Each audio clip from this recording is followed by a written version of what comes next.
प्रणाम जनाऊँच जहाँ आमर समस्त सीनियर लीडर माने कही सारी जे भरतपुर थानार जो संवेदनशील प्रसंग ता उपरे दायित्ववान विरोधी दल भाव में विजु जनता दल जो दाबी करथिला से दाबी आगरे सरकार आज मुंड नुआई किंतु आमे आपण मानक जरिया गोटे कथा कहबाकू चाहूँ जे पूरा देशर महिला तो भुवनेश्वर कहले भूल हेब समस्त महिला जाति आज निजको मर्माहत दुखित लज्जित मन कर घटना आउ ये घटना उपरे आमे तिर्यक भाव में समस्ते नजर रखीचु।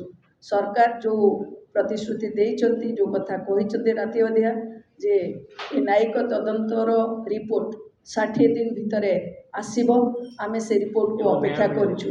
आमे समस्ते अपेक्षा करूछु केबे न्याय मिलिबो। आमे समस्त को आपण को माध्यम रे अनुरोध करूछु जे घटनार तदंत निरपेक्ष भाव में करा जाऊ एवं 60 दिन जो कथा कही सरकार से ठीक 60 दिन रे ए रिपोर्ट आसू एवं अंकिता को न्याय मिलू। समस्त को धन्यवाद।